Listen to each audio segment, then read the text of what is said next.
Welcome to Conversations with Big Rich. This is an interview-style podcast. These interviewed are all involved in the off-road industry. Being involved, like all of my guests are, is a lifestyle, not just a job. I talk to past, present, and future legends, as well as business owners, employees, media, and land use warriors, men and women who have found their way into this exciting and addictive lifestyle we call off-road. We discuss their personal history, struggles, successes, and reboots. We dive into what drives them to stay active in off-road. We all hope to shed some light on how to find a path into this world that we live and love and call off-road. On today's episode of Conversations with Big Rich, we have the infamous Jeff Cummings. This is Jeff from BFG Michelin, in the tire industry that I know of over 40 years. And I can't wait to hear all of his stories and who he's worked with and what life has been like on the asphalt and in the dirt. Jeff, thank you so much for coming on board and being part of Conversations with Big Rich. Well, I guess it's about time. You've bugged me long enough and I'm finally sitting still, so you got me. Perfect. Everybody kept asking me, so when are you getting Jeff on? And it's when we saw each other at the Ormhoff inductee dinner, and you said, yeah, I guess it's about time, and then gave you a call, and you had time, so it was really good. Thank you. Well, persistence pays off, I guess. Oh, yeah. Hopefully it pays off with some others, too. I got to bug the hell out of people, but hey, it's fun. So let's get started, and let's find out where you were born and raised. Well, I was born and raised in central Wisconsin, grew up outside of a sprawling metropolis called Endeavor, Wisconsin, but we didn't live in town because we couldn't deal with the congestion. That was about 300 people. And pretty early on, I discovered that I really like living on a farm, but I didn't like working on a farm. Right. There's a real big difference there. So what were you guys, as a kid, what were your parents farming?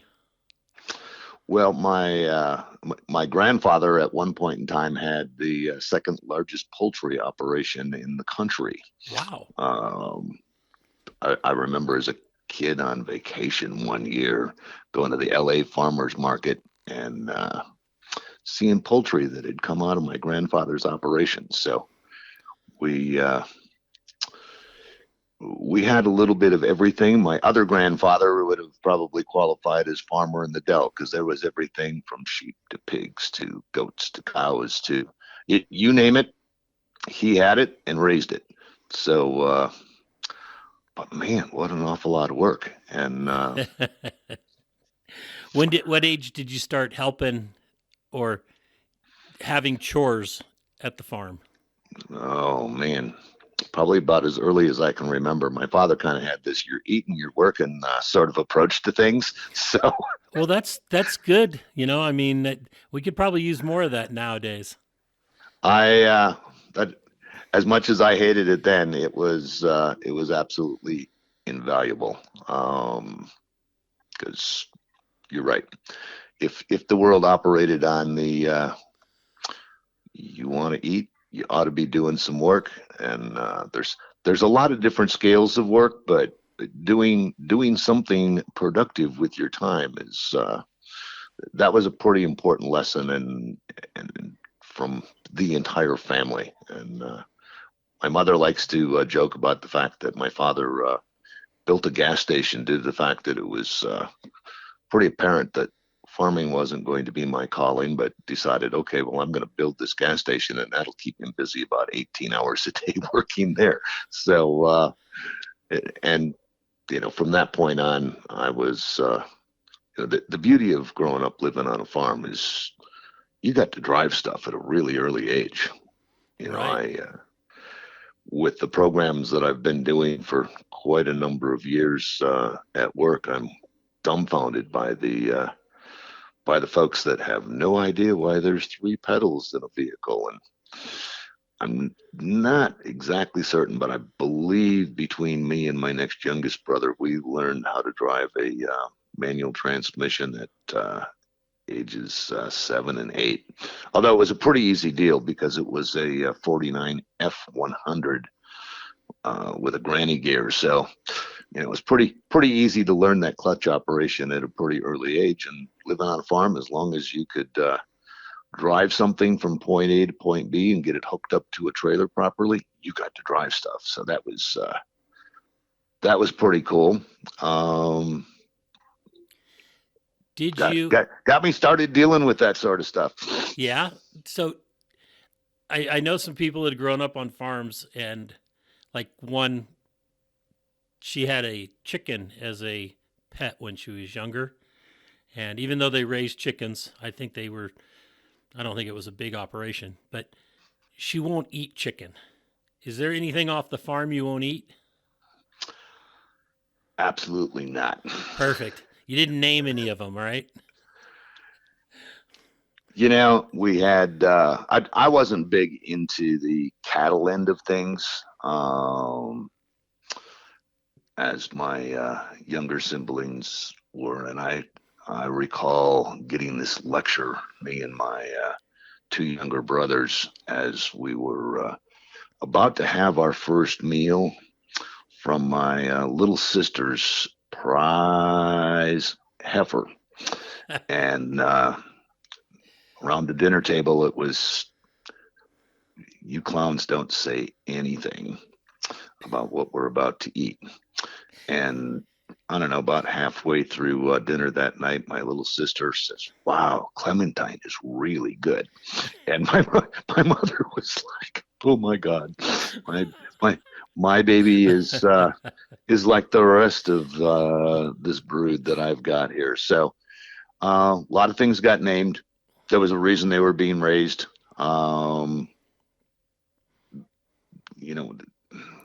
A lot of people don't understand that. Right. And it was just the environment that I grew up in. And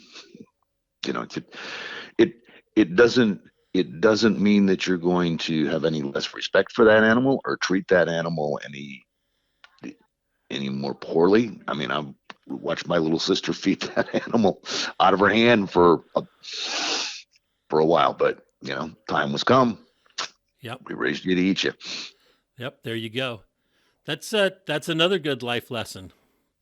If you're not on the right side of the food chain, you get eaten. Yeah, the people that it's cruel to those animals. I think most of the people that are much closer to it take great care of those animals, whether they're hooved or not, to make certain that they get the outcome they want. It's one of those things that boggles my tiny little brain, but nevertheless, that's kind of the background that I had. And the cool thing about growing up on the farm, like I say, is there was stuff to drive and places to drive. And my mother was reminding people the other night when she was out here of when I came home with my first car. She was trying to decide whether I was 11 or 12, but I had bought this car from a older brother of a kid I was going to school with for $50, and they were quite horrified when I came wheeling down the road in it. But living out where we did, it wasn't like there was a big time traffic, and it was a $50 car, which I proceeded to take apart and go racing around the fields and getting my butt chewed for running over alfalfa or any variety of other things that we're attempting to grow out there. So, so what was the thing you hated to do most on the farm? One particular chore. Putting up hay. Yeah. Putting up hay. And my grandfather wasn't a big guy. He wasn't a tiny guy either. But he would, whip those bales around like it was nothing. And, I was in reasonably good shape as a kid, was on the wrestling team, stuff like that. It'd kick my ass. He'd be out there all day and, 90% humidity, 90-degree heat. He'd go at it all day long. And after about an hour, I was Had that old man strength. Oh, buddy. Well, he also knew what he was doing. I I managed to get out of that by the time I finally realized, there's different ways of tossing that stuff around, and I wasn't the sharpest pencil in the box when it came to applying any amount of, geez, I want to learn to do that better because I really hated to do it, and I kind of figured out that you didn't want to be real good at something you didn't want to do again. Shelley has that philosophy. She'll do something and I'm like, all right, just stop. I'll take over. And she smiles and walks off. And one day, she told me, she goes, I always realize that if there's something I really don't want to do, if you're not very good at it, people won't ask you to do it. And I'm like, oh, I see. Okay. Yeah. I definitely learned that working on the farm, and I also learned that responding with "I don't want to do that" was the wrong answer. Generally, it was like, "Okay, yeah, I'll jump right on that." And shortly thereafter, as people were going, "Oh my God, that kid's too stupid to do that," I would be relieved of that duty and moved on to something else. So, did you do any FFA or 4-H or anything like that? I did 4-H. That was pretty much I can't say that I know anybody that didn't do it, and I don't think it was necessarily mandatory, but that's what you did. Right. That was. So, but I wasn't in it all that long. But yeah, the rest of the family got deeper into it than I did. I was working my way towards something that was going to have an internal combustion engine in it just as rapidly as I could, and the rest of it I was happy to leave behind. So if it meant being at that gas station for 18 hours, that was way better than spending a 2-hour day doing a chore on the farm from my standpoint. So how old were you when Dad bought the gas station? He actually built it from scratch. I helped okay. lay out the concrete forms. Nice.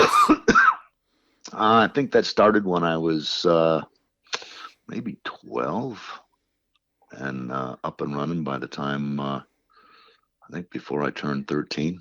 Little gas station and restaurant that paid a lot of bills for the family and made certain that there was no shortage of things for us kids to do, even if there wasn't farming to do. Right. So was it back in those days? We're talking full service, washing the windshield, checking the oils as people came in, and filters and that kind of stuff. Oh yeah, I like to taunt people. I've pumped gas for 19 cents a gallon, and if you got more than 8 gallons, you got a free glass with it. Nice. Yeah, so you definitely washed the windows and checked the oil, and on occasion would check the air in the tires and the whole schmear. Yeah, that was self-service gas station. That hadn't been invented yet. Laziness in America hadn't hit. Yeah. So then, with your first experiences with tires, probably came from that gas station. Did you guys have a tire machine to mount with? No. No. Okay. No, we didn't. My first playing with tires.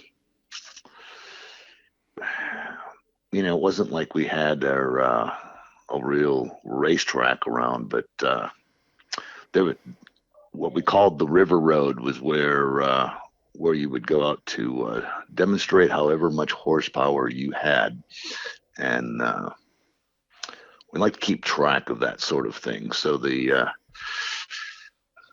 wasn't really like it was scripted out, but you'd go out and do burnouts, and then you would put down a paint stripe where the rubber started and where it ended, and then initial it so that you could get credit for it after the rubber would wear off the road. So I would go down to the implement dealer in town and would change tires down there to get scrap tires, because there was really no good reason to to be putting tires on with a lot of rubber because the bald ones were the ones that made the best black marks.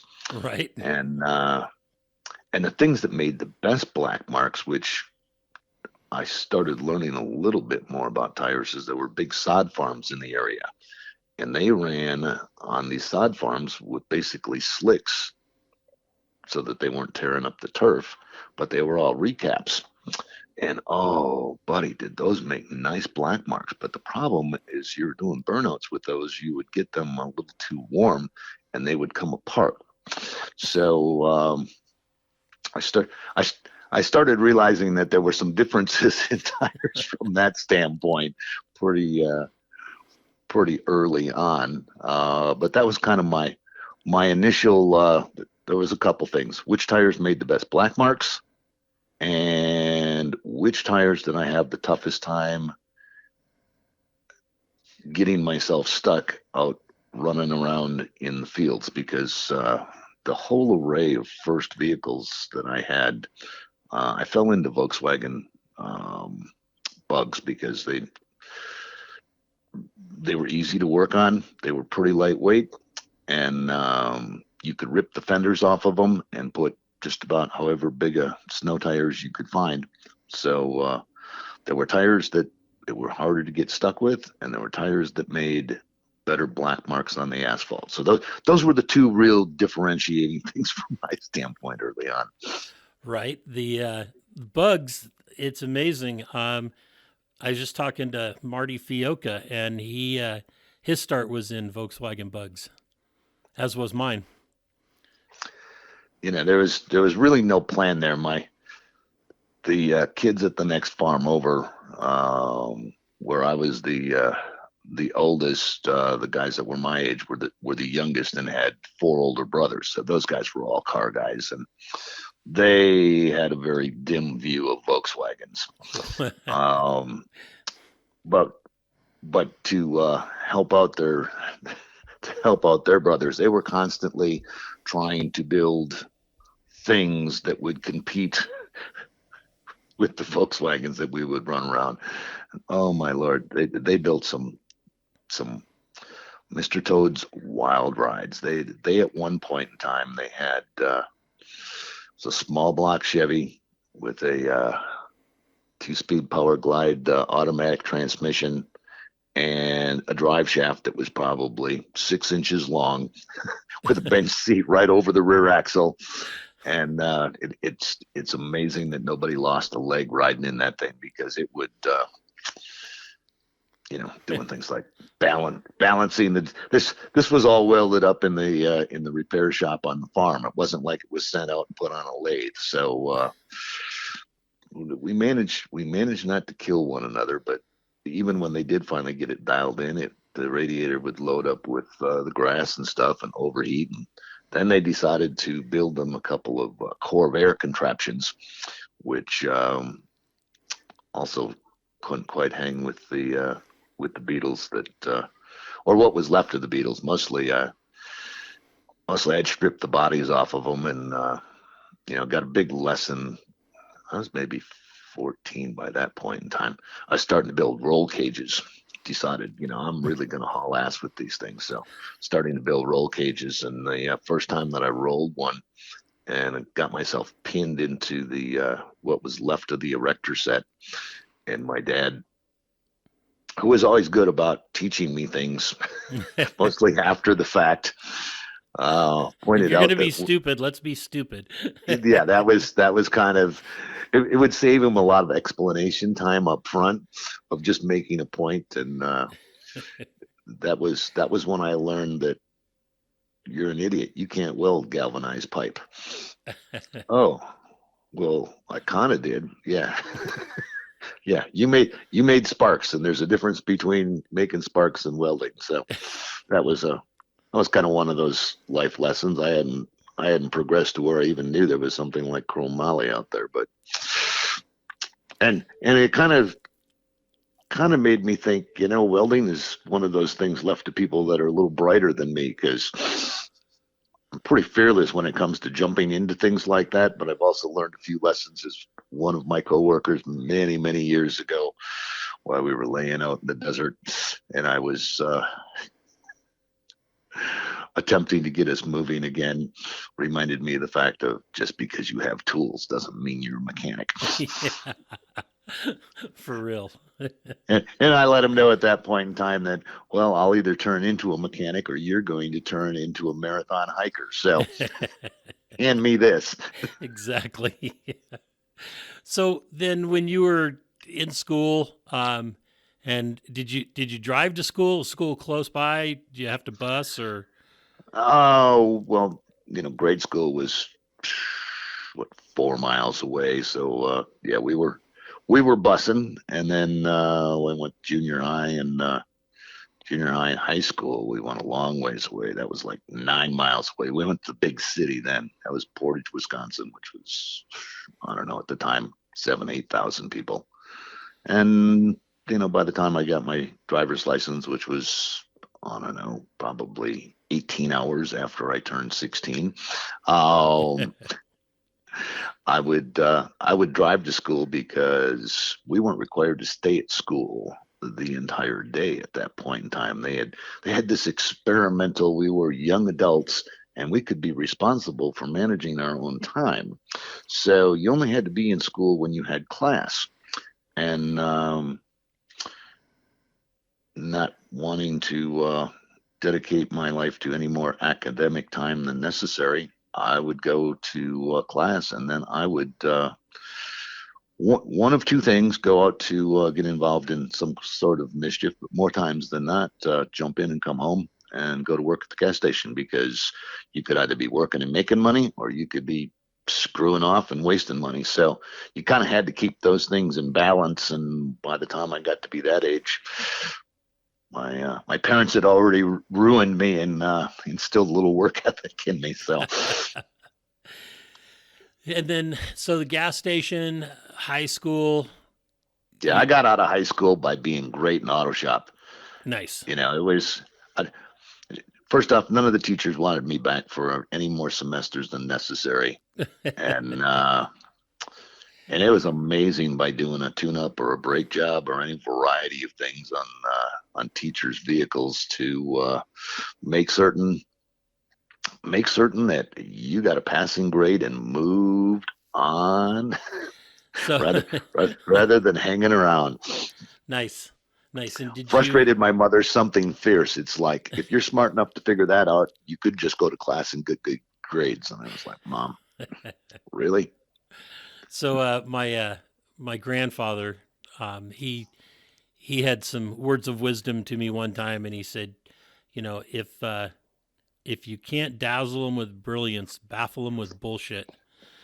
And that stuck through with me through my high school and college years, because every time I had to write some kind of an essay or something like that, I didn't spend a lot of time studying, but I knew enough to just, word vomit. I'd make a great politician nowadays with that word vomit, but never really had anything precise or concise to say.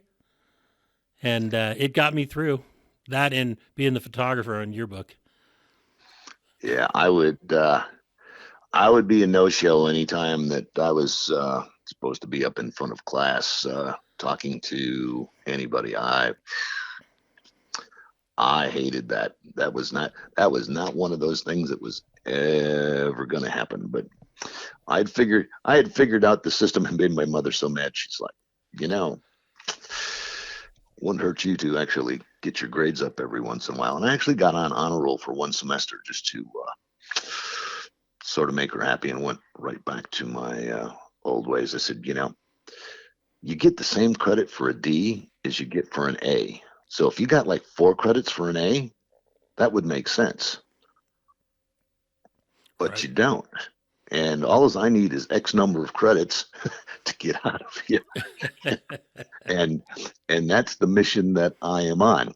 So there was probably, as I look back, there was one or two things that I probably should have spent a little time trying to get a little better grasp of, but I pretty much had math nailed, and spends much time in auto shop. And, back then, auto shop was like real auto shop. We got to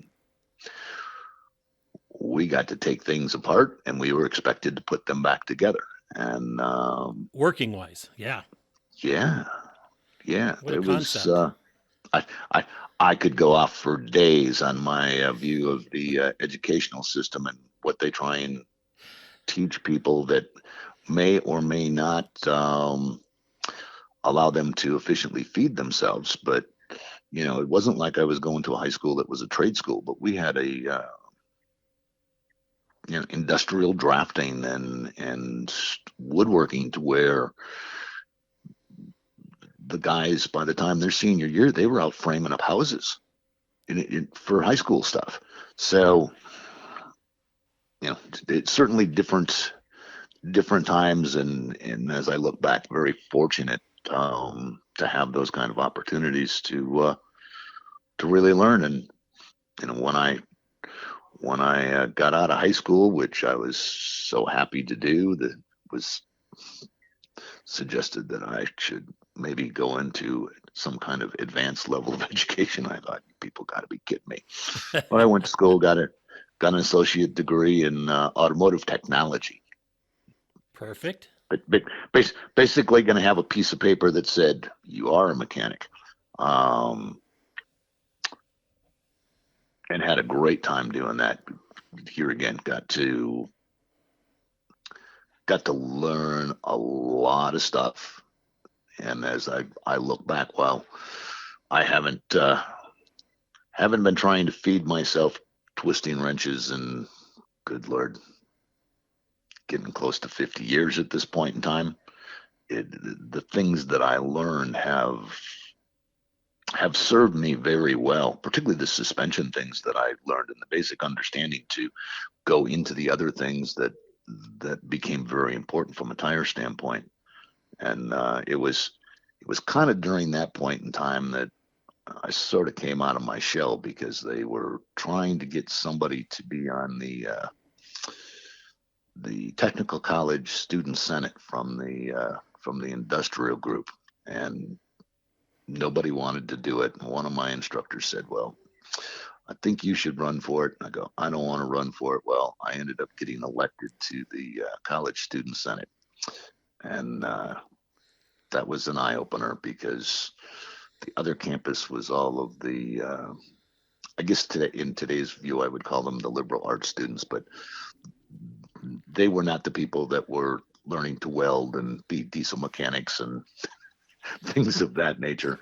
Right. And it was, oh Lord, it was painful. It had these Robert's Rules of Order, and you couldn't really talk unless you understood all of those things. One day I finally had enough of the BS going on and threw my chair back against the wall and stood up and told them what I thought, while the guy running the show was banging his gavel telling me that I was out of order. And our next meeting, I got elected vice president. See how that works? Yeah, because what I realized what I had done that day is I'd actually pulled my hands out of my pocket and apparently had raised them over my head like I was volunteering. Look, he's got both hands in the air. Yeah, mostly I was shaking them at him. So, when you were in college, were you still working at the gas station? Oh no. No? By the time I was in my senior year, or getting between my junior and senior year, I was actually commuting over to a town about 30 miles away and working part-time at a car dealership over there. So once I went to Madison to go to technical school, I got hired on at a Volkswagen dealership. So I would started school at 5:30 in the morning and would do school until noon, and then would start work at the car dealership also at noon, which was pretty interesting, because I finally got it down to about 6 minutes between school and work. And that was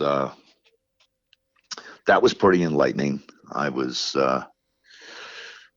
was a big difference between the things I was learning to do at school and then going to work at a car dealership that worked on flat rate. Um, and for anybody that doesn't know how flat rate works, the book says you're getting paid X to do this job. And if it says you get paid for an hour to do the job and you can do it in 45 minutes, that's great. You still get paid for the hour, and then you get started on the next job. If it takes you 2.5 hours to do it, you still only get paid for one that hour. 1 hour. So that was pretty interesting, trying to blend the what I was learning from a technical standpoint at school and the reality of okay, I could be making more at a fast food place than I am here, and but it was a great opportunity to figure out that while I loved working on vehicles, it wasn't going to be my life's calling. Took a lot of the fun out of it. It was, and part of it was the people that owned the cars. In many instances, were not into the cars. There's a big difference, which has helped me over the years, understanding that there are folks that are basically looking to get from A to B. Right. And the vehicle itself doesn't make any difference. True. I just needed to start and get me there and get me back. And then there's folks that really have some passion and excitement about the vehicle. So there would be times that, let us do this to your vehicle and you're going to be way happy. And we're not doing that. do just enough so that it'll get me back from the store.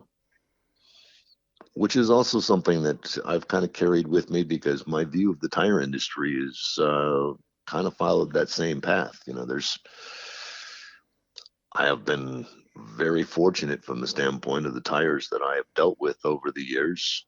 I've been in a position to concentrate on the tires that people buy because they want their vehicle to do something fun or better. Right. And the people that just want something that holds air and keeps the belly of the vehicle from dragging down the road, I've dealt with them a little bit, but fortunately, the folks that I have worked for have decided that I have such low interest in those things to keep me out of them and let me concentrate on the stuff that I really have an interest and passion about. So I was very fortunate from that standpoint. I worked at that dealership, I want to say 2.5 years, almost 3 years. And then the economy kind of went south, and I was still sort of the low man on the totem pole. So when they were cutting back, I was one of the first to be let go. But that wasn't a problem because it was right at the start of hunting season. So the ducks and geese and deer caught hell that year. Perfect.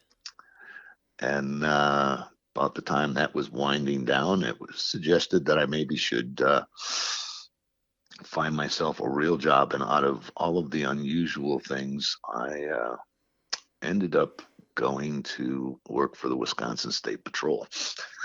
Really? Yeah. Now that's a surprise. As a mechanic? No. You were law No. enforcement? I was law enforcement. Huh. Specifically, my main duties were setting up and managing motor vehicle inspections Okay. for the state of Wisconsin, which I managed to get out of jail free cards for a whole bunch of my friends because we would put together these things of, well, what kind of modifications can be made to vehicles and have them still be safe. So there was endless folks that I ran around with that had done all kinds of wonderful things to their vehicles that that wasn't the way they left the showroom floor. Part of the deal that I negotiated was, they'd get a little card. So for whatever vehicle violation they might get stopped, they could pull out this little thing from the Wisconsin State Patrol saying, "Nope, they're okay. Carry on." Nice. Oh yeah, I could have used a uh, friend like that. yeah. It was.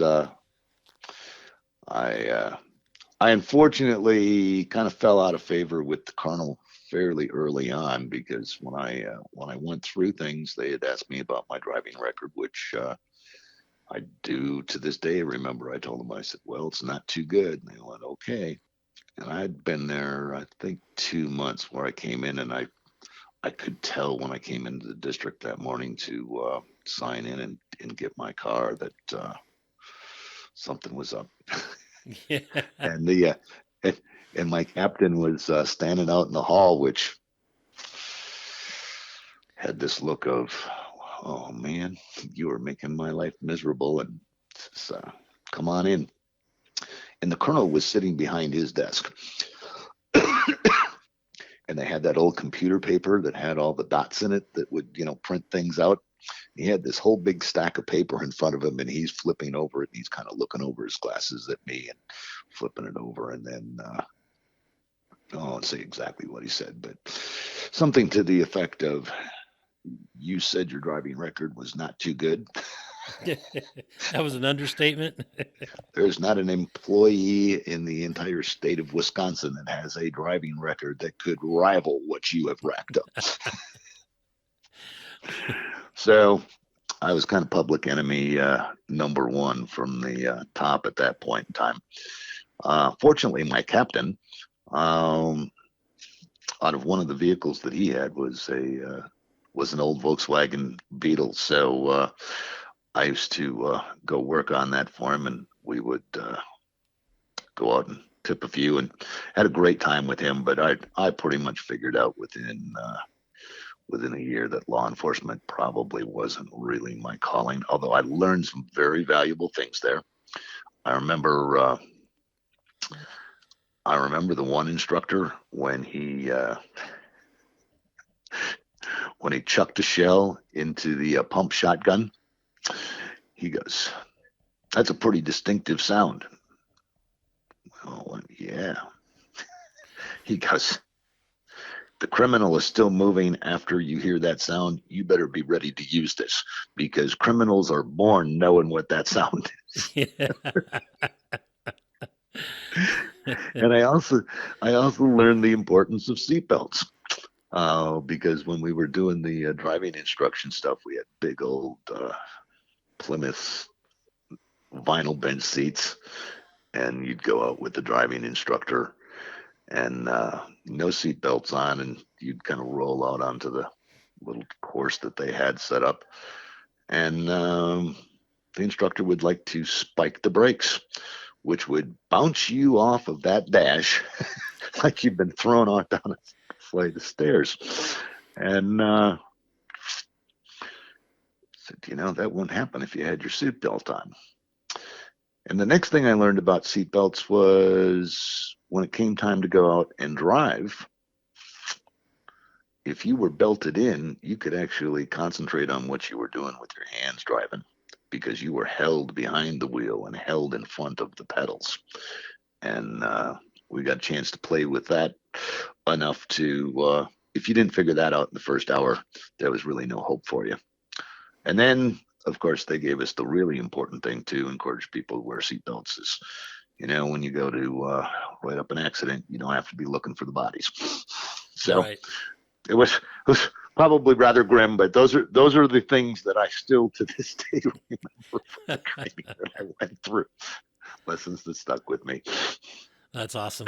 And to this day, if I'm rearranging vehicles in the driveway, I still have my seatbelt on before I will back out into the street and park the vehicle in front of the house. It's probably one of my only really, really good habits. That is something that my wife would like to see me do. I always tell her, I say, she goes, "You going to put your seatbelt on?" I said, Yeah, I will when we get on the interstate. She goes, more people get hurt or killed in their cars, real close to home. And I said, that's because they are not paying attention.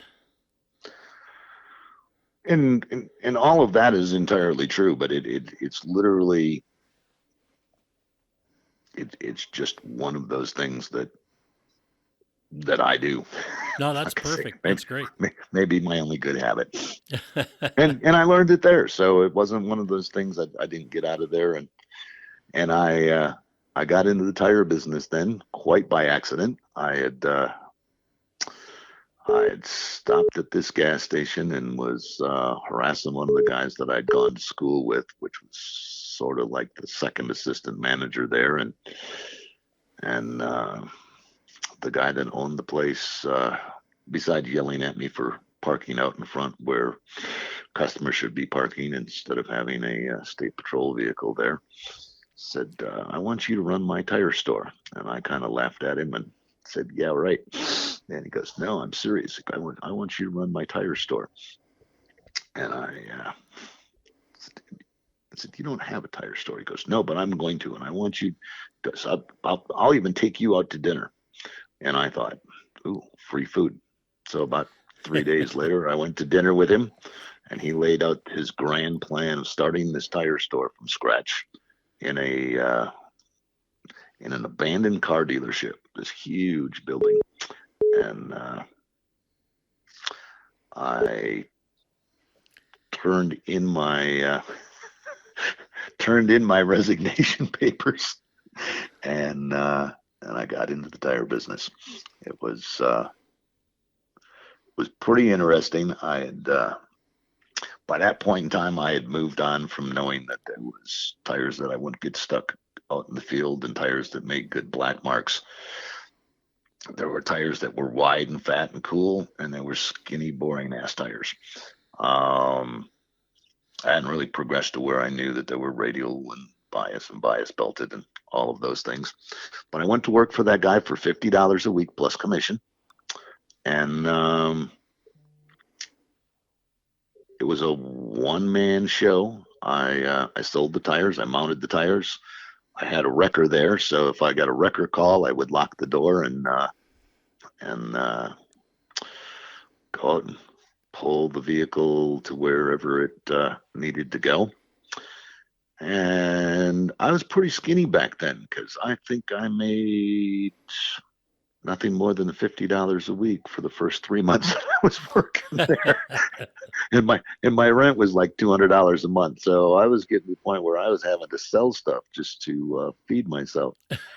And a big turning point, and I got real good at buying tires. Oh my God, it was amazing. Every tire selling guy on the planet would come by, and all I had to do was buy 50 of these or 100 of these, and it was a huge building, so there was no shortage of place to put these tires. That also came to a head about 3 months into it, because I had a building full of tires that I had sold precious few, and the 90-day terms were all looking to have them paid for by that point in time. So I got pretty good at loading trucks to haul tires away. And it was at that point in time that the Goodrich rep that had sold me some tires sat down with the guy that owned the place and said, that kid's too stupid to sell tires. And I probably should have been offended by it, but he kind of had a point. And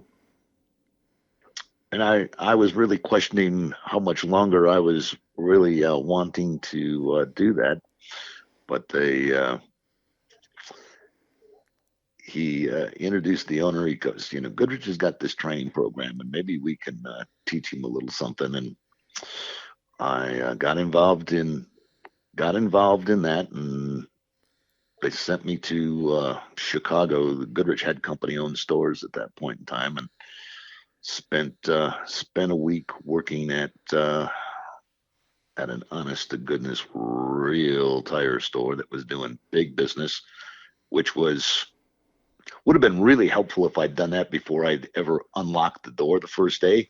Right. Because a lot of things that should have just been second nature. I was clueless, and went back and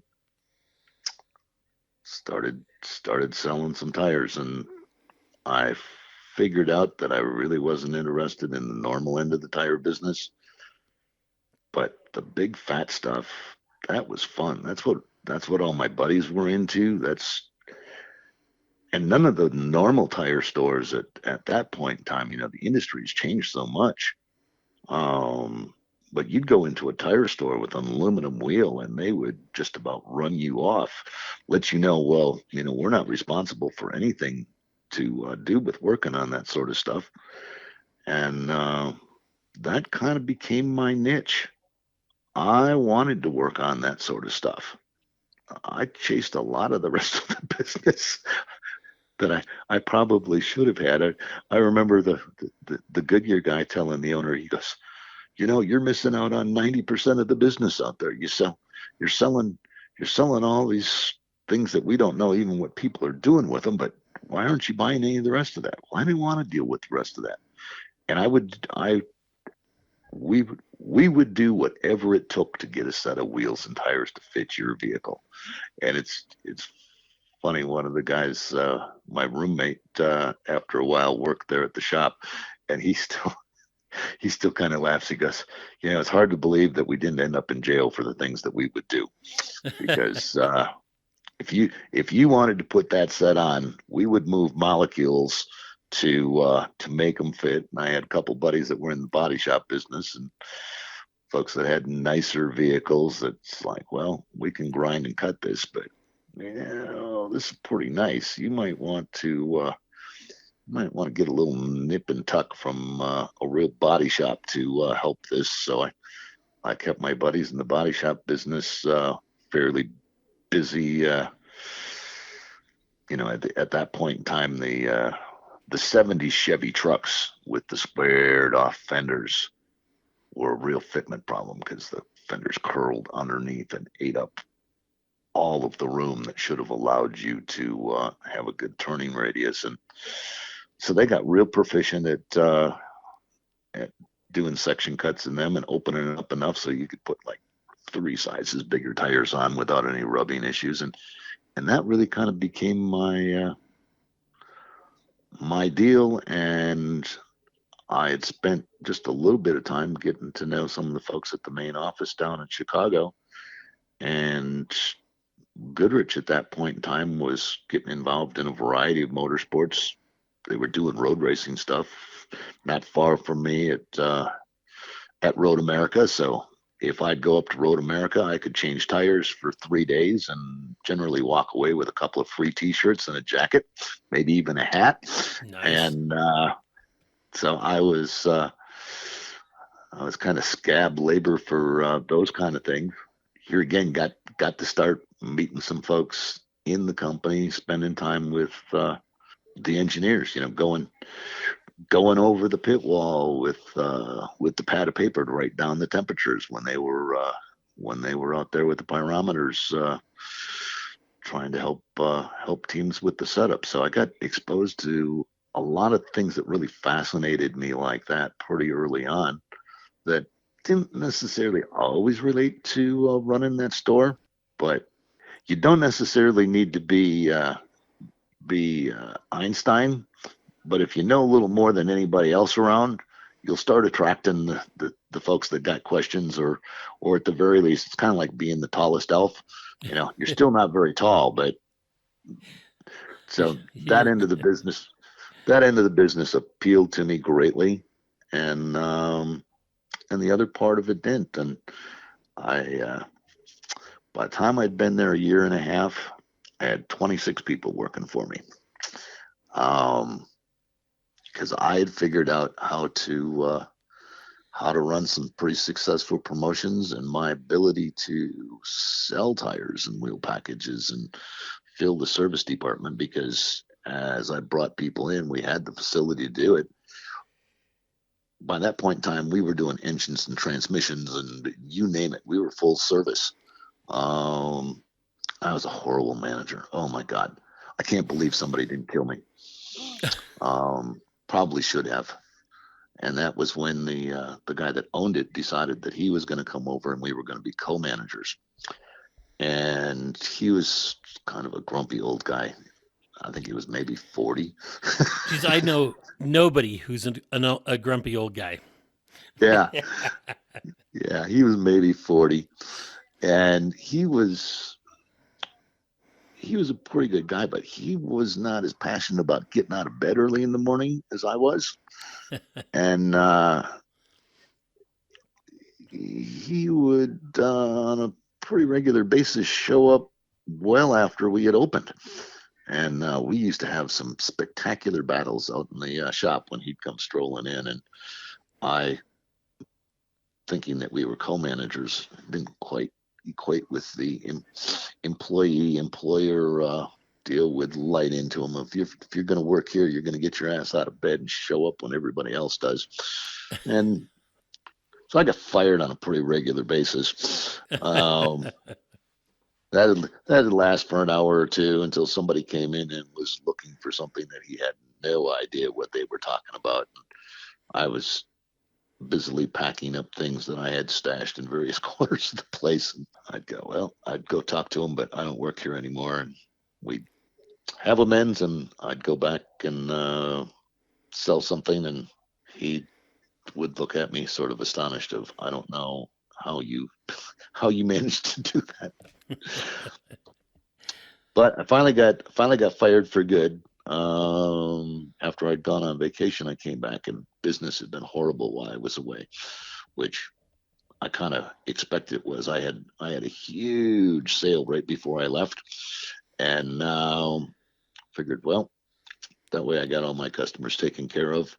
And I came back and it's like, well, I can't afford to pay you for your vacation. And we debated for a while whether I quit or was fired, but I wasn't getting paid for my vacation. So I kind of looked at it as I got fired and called one of the guys I knew at Goodrich and said, I was just out in Montana. I think I'd like to move out there. You know anybody looking for help? And that's when he said, well, we know somebody who's looking for help, but why would you go to Montana? And I said, well, it's pretty cool. And I said, well, we might have something for you in Ohio. And I go, I don't think I want to go to Ohio.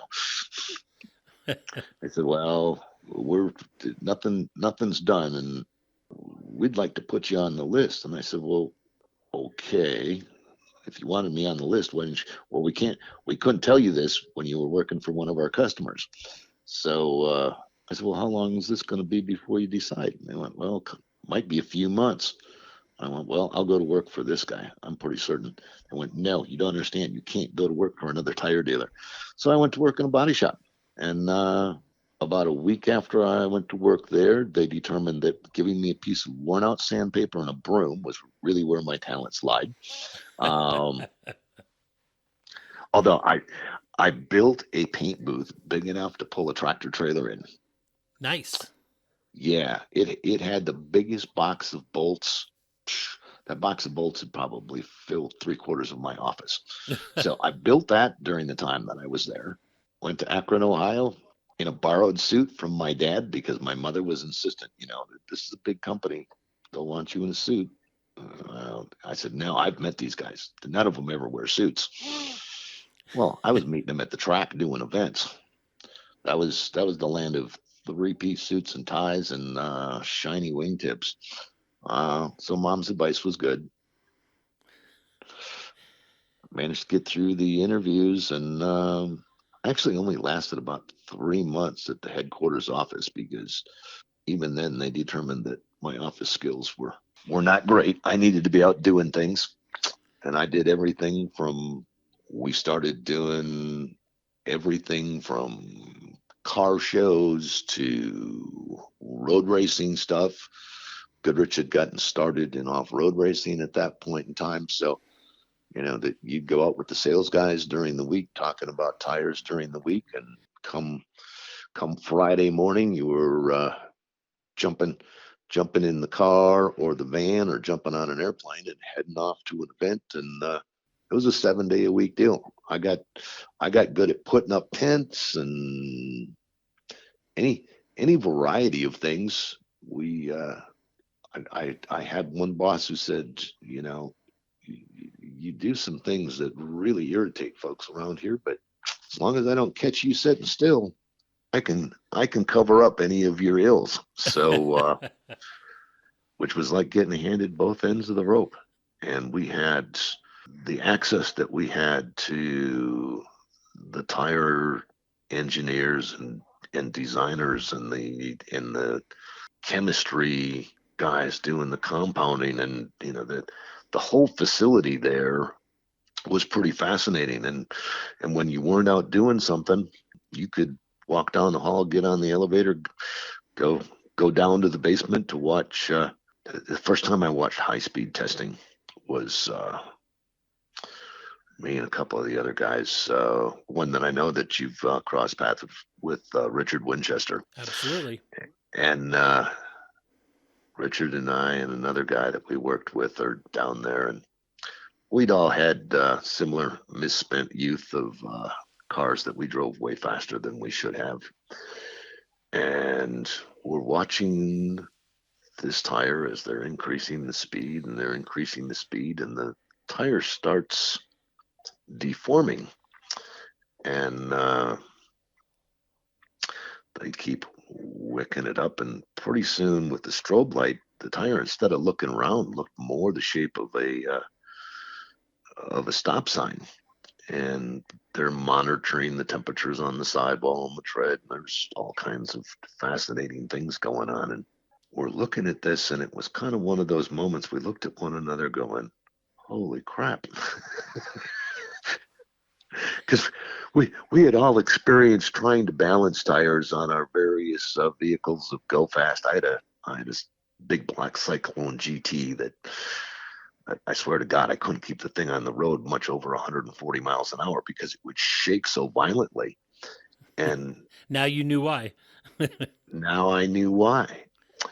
And, I would go back, take them off, put them on the bubble balancer, move the weights around, go back out. Sometimes it'd be a little better.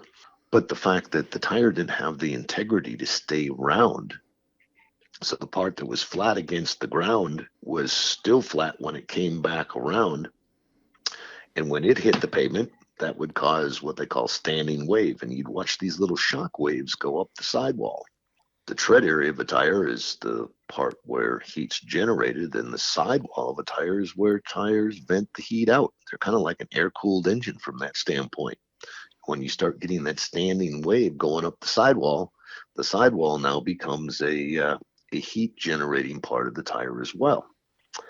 The next thing that happens is what they lovingly refer to as catastrophic air loss. For us, it was an extremely loud sound and pieces of stuff flying around on the other side of the glass. Right. And it's one of those things. I get pretty preachy with folks when they come off the trail and are going to head to town of, you spend a lot of money on that set of tires. Don't ruin them by not putting air back in them, because you don't have to go very far, very fast. And the same principle applies. You're turning that sidewall into a heat generating source instead of a heat venting source. I don't care if it's a cheap tire or an expensive tire or what company made it. It's one of those things. You got to get the heat for as much as I've gotten to play with a lot of stuff trying to help it live under abusive situations. Heat still kills more tires than anything else out there. Right. And it was those sort of things that kind of got me even more fascinated. When you look at a tire, and I don't care who made it, it's literally some fabric that could have ended up in a tent or a shirt, and some rubbery goo that could have been sealing a windshield, and some wire that could have maybe been in a screen door. And it's mixed together in a fashion that goes out and withstands incredible dynamic forces. 5 years into this, I thought I knew everything there was to know about tires. I'm just now scratching the surface, and and the things that they keep learning. It's one of those things that I look back and thought, man, I wish I would have been a better student, because academically I could have gotten a much greater understanding, and I have been very fortunate that the engineers tolerate my sort of endless array of questions of, okay, so you've taught me that this is a constant. Right. So now that I've done this is resulting. As smart as I think I get on some things, they sometimes go, okay, yeah, you were right up there at about 95%, but you missed that other 5% that greatly impacts the next piece of it. I've been really fortunate. Those guys in particular, taking the time with me, and I had finally gotten to the point where they would ship me tires to let us know what you think of these. Ooh, Nice. yeah. And apparently, the more good answers you came up with, the more often you would get to do that. And I just, one of the last projects that I did last year is I did a project for the legal department, the history of all-terrain tires as they exist today. And even when I was working at the retail store, the Armstrong True Track was it. That was it. You know, that was the it tire to have. You Right. know, I look back now and I'm like, boy, that thing was nothing special. But at that point in time, the thing had a tread design that worked pretty good. They were they were horrible to drive on. They weren't round. They were tough as nails. They made all kinds of noise. But it was the best thing that the industry had produced. And most of the rest of the industry had such little interest in the recreational off-roader at that point in time. Nobody had really paid them any attention. And Armstrong had managed to come up with a tire that far and away exceeded what anybody else in the industry was offering at that point in time. But I also continued to use them as an example with folks that will listen to me, because they probably, I don't know, probably had 90% of the market share when I was working in retail for folks that wanted tires like that. And Armstrong Tire doesn't exist anymore. They They didn't grow with technology. they didn't put their money. They they they kind of got to the top of the plateau, and that was the end of the R&D. Right. And my guess is there were probably designers and developers that went, well, let us work on something else, and I'll, I'll cast a vote that there was a bean counter somewhere going, we're making money now. We don't need to be spending more money coming up with something else. Exactly. I've been pretty fortunate working for an outfit that outspends the rest of the industry on R&D. I tease them. I said, I work for an engineering firm that unfortunately has to produce a product to feed the engineering beast. I do truly believe that, because I think in some instances they would work on a project their entire career of, we're this close to another breakthrough. Okay, well, you've already hit all the targets for this product. How about we draw a line in the sand and we start building some of those? That's one of the other things in the industry. Is the industry has progressed. There's still, you got to have the ability to build it, because you can design it. You can have guys that can build, well, we can build a dozen of these this week. Okay, now that's not going to cut it. We need to be building like 10,000 of those a day. Yeah, I don't think there's really the equipment or the facility that will allow us to do that. So there's always that part of the equation that needs to be brought into play of, just because the guy with the huge brain was able to engineer it and build it in a lab, you've got to then be able to put it into production so that you can get it out to the consumer. And this industry, like everything else, and the impact of COVID, the product shortages have been absolutely ridiculous. I've the the last 3 years, I've spent as much time looking for tires as I have just about anything else in my job, which is really, really doesn't, really isn't on my job description in any way, shape, or form. But, I'm going to go do a track event. I'm going to need 60, 80 tires. Ooh, we don't have any of those. Well, how about this size? Oh, we don't have any of those. You go through 8 sizes to try and come up with enough tires to just go out and do the events. It's been ridiculous, and it's not like the plants were closed down. It just inability to keep up because people kept buying tires. Yes. And I think for the enthusiasts, the folks that were going to go out trail riding, or the guys that were going to go out racing or go out and do, solo one events or road racing, whatever the case might be, they were still doing that sort of stuff and still needing products to go do with it. And, I know other guys in the industry that I'm not certain if they were worse off or better off than we were, but it was and still is way too much of a battle of trying to keep up. And part of that, is the complexity that's happened in the industry. And I like to look at the example of, you go to one of the high tech soda dispensers, and there's a barbecue place that we go to that's got one of them. And when I was a kid, you could get Coke. Yep. Now you could get it in a couple different size bottles, but you could get Coke. And I believe there's somewhere in the neighborhood of 40 different varieties of Coke, depending upon which combination of buttons you press on this machine. Get it with caffeine, you can get it with lime, you can get it without caffeine, you can get it with any flavor. Sugar. Yep. Yeah.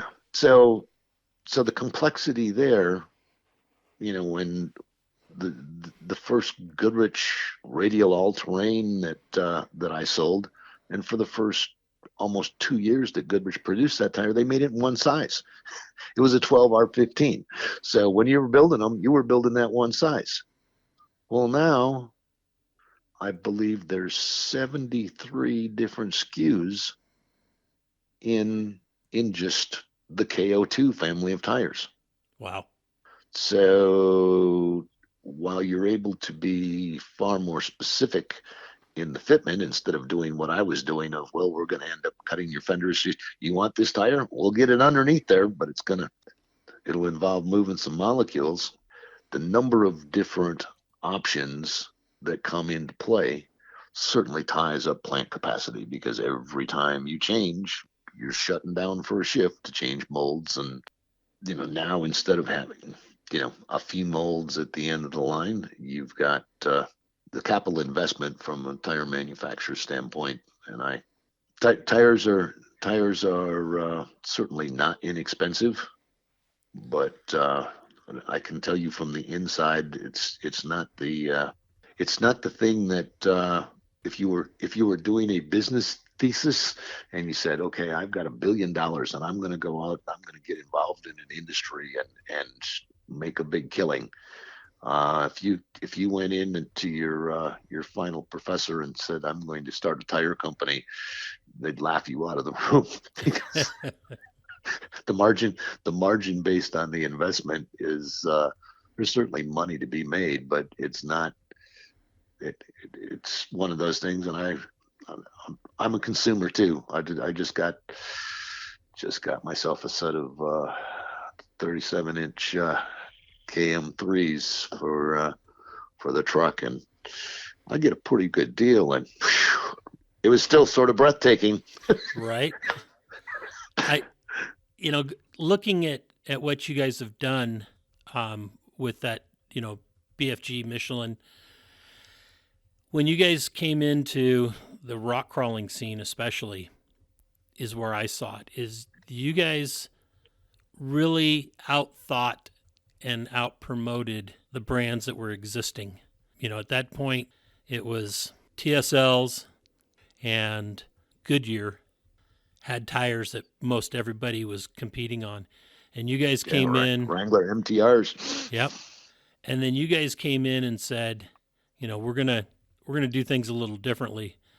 And it is a great lesson if anybody wants to learn how to take over a sport, what you guys did, at least in the rock crawling side of it. I wasn't familiar Well, with the desert racing side. I know that there's a lot more tire companies involved in the desert racing or short course than there are in the rock crawling anymore, but they're you guys still came in there as, I mean, Goodyear did not want to see you guys pull into town.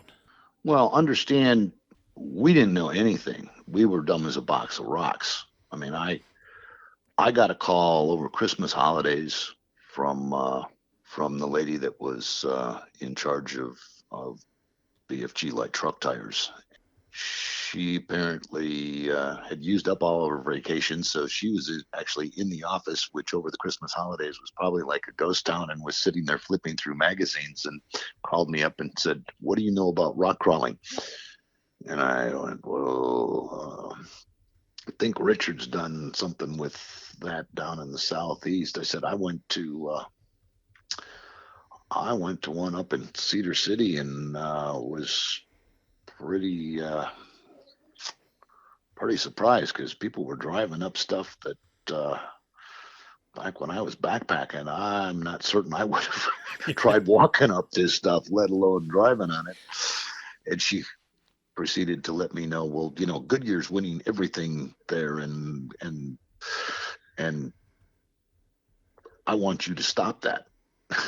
I went, oh, okay, what does that mean? Well, I want you to stop that. Oh, okay.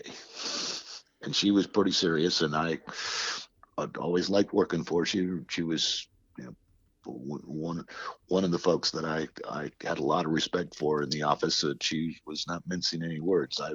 My charge at that point in time was to figure this out, and called my my partner in crime, Frank, and I was an expert in rock crawling compared to Frank, because I'd actually been to one. And we spent a couple of days talking about it, and I had come to know the Curry family.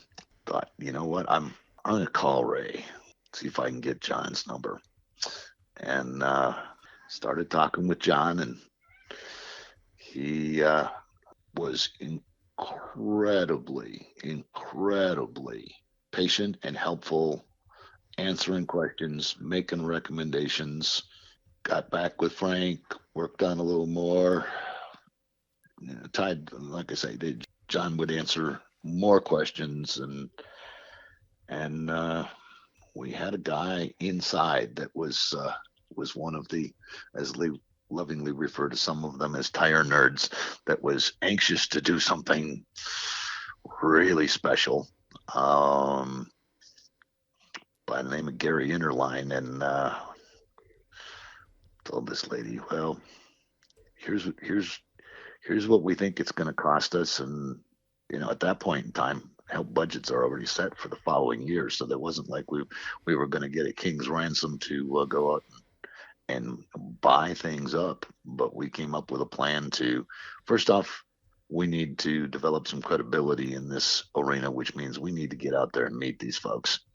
And the best way to meet these folks is to do what we had done in desert racing: is we go out there to help everybody compete, whether they're on our tires or anybody else's. Because when the word spreads that you've got a guy that's a great mechanic, and you got a guy that's a great welder, and you got the ability to help get people back in the game, people will come introduce themselves to you. Right. And we had the opportunity to learn a lot from our potential customer base, just by showing up and be willing to help. I had learned particularly with short course off-road stuff, because I'd done quite a bit of that, but it was all about the edge. You need to get you need to get the right sharp edge going in the right direction to because if you could go figure out the track and do the right grooving pattern prior to an event, you could give your guys a real advantage. And so I kind of had that going in. Well, it didn't take me long to realize, you know what? It's not about the edge. it's about getting contact. I think it was Tracy Jordan that really kind of hammered that into my thick skull, playing with some new tires with real sharp edges and tires that he had burned all the edge off to bevel the face of the block element so that when it would grab an edge, there would still be more contact to it. And the dynamics of rock crawling, and I still find it sort of surprising because there's a lot of people that have been pretty good at it that I don't think really understand the fact that gravity plays a big role in the traction a tire can provide you with. You know, the load you place on that contact patch greatly impacts its ability to generate grip. Yes. And when you're trying to go up something, and you look at how gravitational forces work, and you draw a straight line down through that tire, and sometimes where gravity is going to have its greatest impact, that area of the tire might have already left the surface. So you're trying to get whatever grip you can out of the last little tail end piece of that contact patch, because the rest of it, you know, that big slab of rock that you're trying to go up, gravity isn't sucking you into it. True.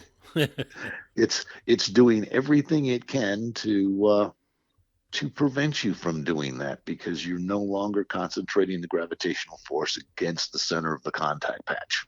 So there was, for as much as I wasn't ever cut out to be an academic achiever, learning those sort of principles helped a ton in terms of why isn't this working, and why is that one going to work.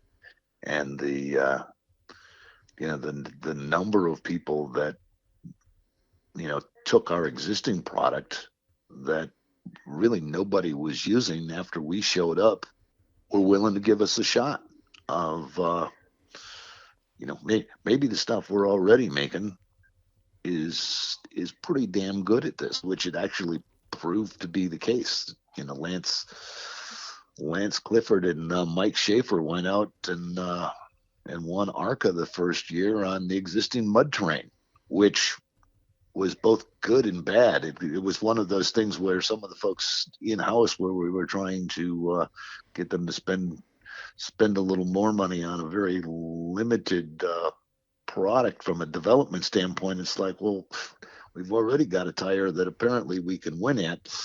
And I had one boss's boss that we didn't necessarily see eye to eye, because I remember in one meeting I was in there and I was not very happy. We had just come back from a desert race and we had won 14 out of 16 classes, and I was pretty upset because I thought we were going to get a clean sweep, and I was informed that it was unrealistic for me to expect that we would win everything there was to win. And I informed her that day that you can't seriously be sending us out there to finish second. Right. If we were going out there to finish second, we ain't going. and there was a number of other people sitting around there with, okay, this is why you will never be vice president here, because you are cutting off your nose to spite your face. But you know, that fortunately the folks that I was much closer to within the organization had the same passion for things. And while what she was saying might have been realistic, it wasn't a mindset that any of us were willing to operate with, and don't to this day. You know, if you've got any kind of competitive spirit, you got to believe you've got a shot. If Right. not, one of the things that I noticed that you guys did, it was up in Vernal for an ARCA event, I think it was, is when I really realized it, or Washington or whatever that the town was up there. You guys were putting BFGs on anybody that would run them, and it was basically anybody who wants to run them, we're going to sponsor. And then as time went on, you guys knew who the winners were going to be, the best, and you took those guys, and those are the guys that really became sponsored. And you ended up taking the majority of the best drivers and getting them on your tire, which you had, a superior product anyhow, especially once the crawler was out there. That and then having those best teams that you guys would be across the podium. Well, actually, Rich, you might have seen us put a lot of tires on a lot of people's vehicles, but we also took those tires back. Right. we would put you on a set of tires for an event, but those weren't your tires to take home with you. Okay. Because we had tires that went on lots of different people's vehicles during the course of the season. It was one of those. This is a horrible thing to say, but we were kind of like the guys giving out drug samples down by the high school. Right. The first sample. This one's on me. So before you go throw down a bunch of your money, go out and run a set of these for the weekend and see how you like them. That was something I had already learned from, not necessarily competition, but when I started going to Moab, we would and there we would have them mounted up on wheels. So we'd maybe have 30 sets of wheels and tires, and you could come up and sign up in the morning. We'd jack up your rig, bolt on a set, and you could go run whatever trail you were going to run, and come back at the end of the day, and we would take them off and put your wheels and tires back on. So you're right. There was a lot of people that look. It probably looked like we were giving away a lot of tires. I can tell you, as I was the guy that was managing that inventory, there was a scant few went out and stayed out. And you're absolutely right. There were guys in the process of doing that we learned pretty quickly were the folks that were more capable of giving us good feedback.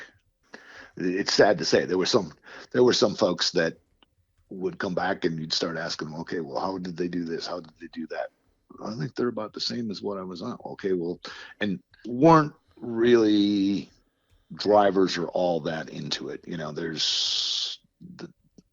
Were they out there hoping to win? Yeah, but they weren't out there honing their craft, coming up with a plan to win. Right. And in the process of doing that, it became pretty apparent. Not everybody was equal from both what they were doing vehicle wise, but the intriguing thing was how creative the people were from the vehicle designs and applications and things that they would come up with. It was pretty astonishing to watch the sport evolve there as we were playing with the different tires. I know we had more than one person tell us that there's no way you can even think about competing because you don't have a 44-inch tire. And so isn't the best we can tell, the objective here is to get up that face, get around, maneuver through those cones, get back down through here, and do it cleanly and also in a reasonable amount of time. Well, yeah, but you can't do that unless you got 44s. Well, as people started seeing, well, a 37-inch tire is in the right hands for the right reasons is doing that better than the 44s. Kind of started poking some holes in that argument. And there's certainly, depending upon the obstacle, there's There's no substitute for increased radius, but if you can't control that increased radius, that was another big hurdle, as our 37s were on 17-inch wheels, and we had huge pushback from so many of the folks of, if you made a 15-inch, which is what I really need, but as you extended that sidewall, your ability to control the tread face diminished. And with the kind of angles and everything else that was involved there, you needed to be able to control that tread face and get it to do what you wanted it to do, not have it flopping around out there on the end of this very long sidewall. There was a time where I was beginning to think, if you guys are trying to make certain that we can get more share here and increase our likelihood of being successful, it'd sure help if we had that 15-inch. And they go, nope, here's why, and we're sticking with this. And I was glad I listened to the guys with the big brains, because they ended up being not a big surprise. That's why they're the guys with the big brains. They were right. Yep. And long before, 17s in today's market is hardly viewed as exotic. But if you remember back then, 17s were kind of, why would we do that?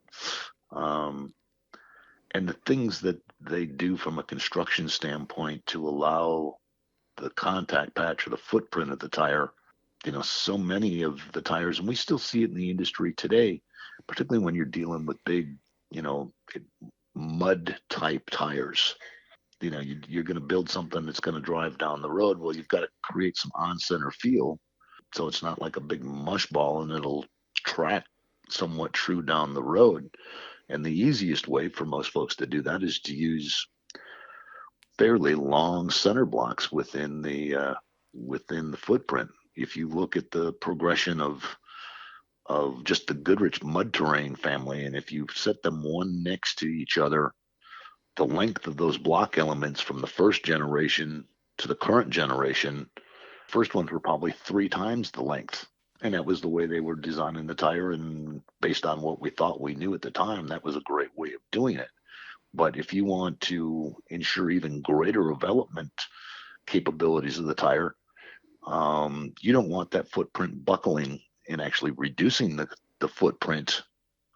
And unfortunately, unless you got some pretty sophisticated stuff or a solid glass rock that you can look up at and see how it's working, sort of hard to figure out that, I've actually reduced the rubber that I've got wrapping around that rock, because those block elements are binding up and pulling that part of the tire I can't see anymore off of the obstacle. And that, it comes back to what we mentioned earlier about the R&D, having guys that are passionate about the stuff to get out and see what it is that you ultimately want it to do, and then go back to the lab and design tests and capabilities of sorting out some of the shortcomings of existing product to further enhance the capabilities. The latest edition, you get no lift out of the footprint, whether you're at 65 pounds or 4 pounds. The only thing you get is a much longer contact patch. There's absolutely no binding or interference on those block elements as you air down. And it's only taken 27 years. It happened overnight. But the incremental carving out a target, having the right target for the right audience, and then let the guys with the big brains work towards those ends. And I'm very fortunate from that standpoint. And the amazing thing looking at the industry is the bad tires and the good tires have all gotten so much better. And the tough thing that happens at the retail stores for consumers is the consumer doesn't do a great job of focusing on what they really want or need the tire to do. They True. get all caught up in what's it going to cost me. And the guy at the store gets lazy. Some of them will start out with good intentions of asking the right questions, but they get lazy. And then they get into the what's it going to cost? And you miss out on doing a great job of targeting the exact right product for that consumer's needs. The best tire in the world misapplied is a piece of crap. Right. I see that a lot across the industry as a whole, off-road.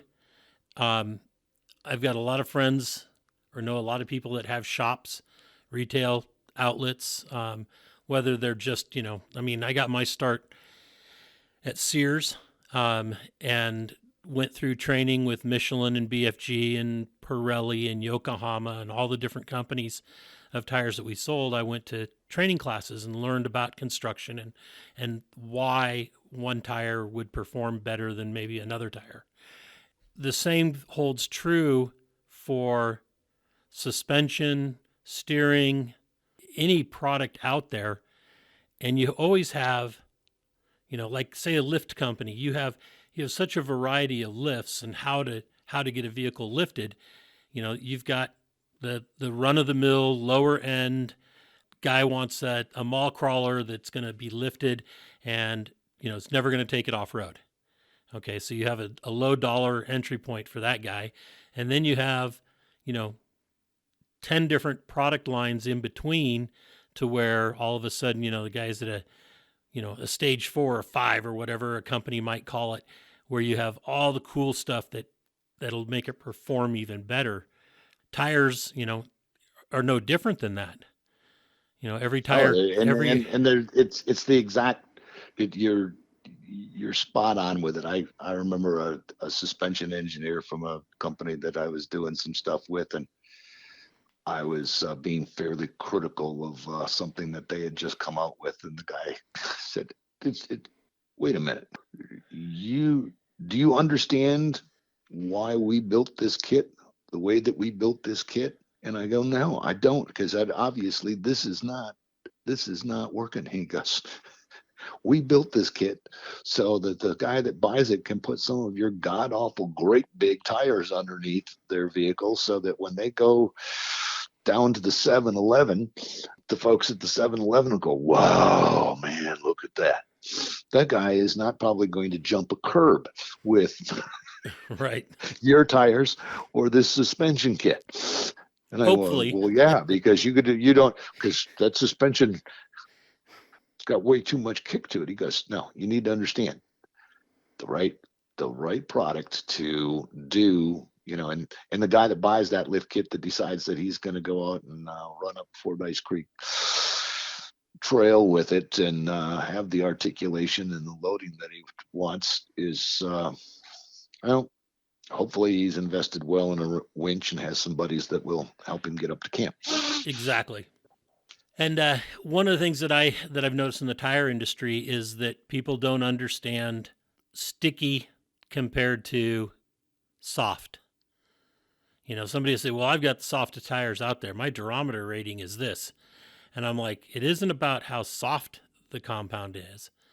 It's about how the rebound characteristics of the compound is.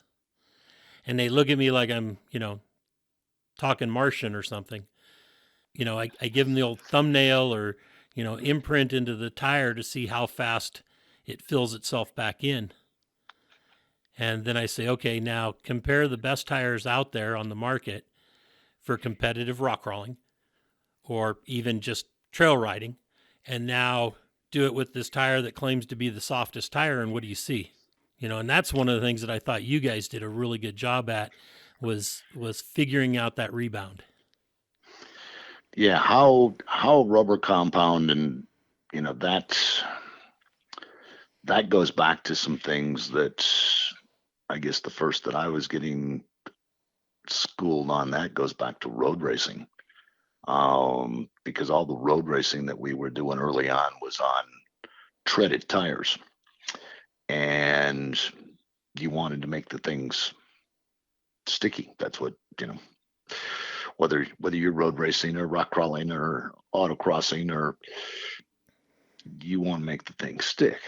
Well, soft durometer, pretty ancient way of trying to get something to stick. And with a soft durometer on a treaded tire, you could you could think you were going to stick, and you'd go hauling butt at speed around a corner, and you could watch pieces of your tire head off towards the outside of the turn. So developing the chemical characteristics to get that rubber to absorb that energy.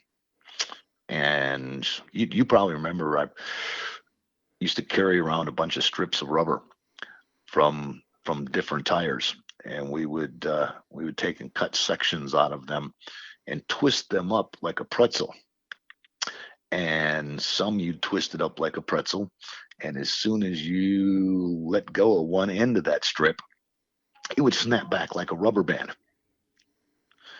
And there were others that you could twist up and set on the workbench, and it might be the next couple of minutes before it would finally get itself back to its original shape.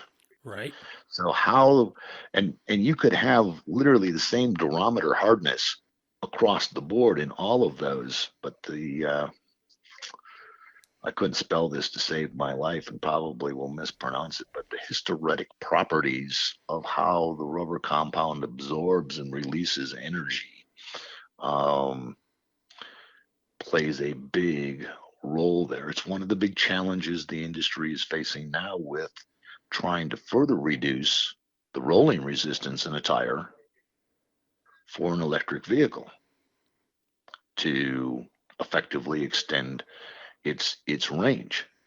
And so it's an area that's getting tremendous amount of attention currently, because you still need those vehicles to have the ability to stop on wet roads, dry roads, snow covered roads.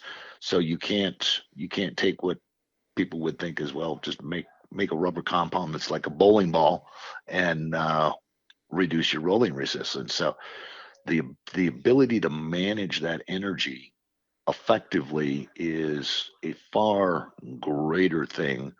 And trying to think of a reasonable analogy here, but if you were to look at a tire that we would develop with what the consumer may call the sticky compound, that might cost you a couple miles per gallon out on the road. Yes. And it's not necessarily because it's like bubblegum stick. It's because of the way that it deals with managing the energy in the footprint, if that makes sense. Which I should have a better analogy than that. But that's kind of what you're fighting there. Is you're skewing the dial over to, okay, we want this to absorb the energy. I had an opportunity years ago. We had 5 different tires, and we were all playing at Moab, and we had this one that was fantastic. We could put them on the vehicle, and we could start up the bowl, and we would then measure how far up the bowl before they would break loose. And that set of tires, that compound, outclimbed anything else that we had. But once you had the least amount of slippage, you went to the bottom of that bowl in a blink. I mean, it was like, first time it happened, we were lucky we didn't flop the vehicle on its side, because it was like, wow, boom, just no control, no feedback.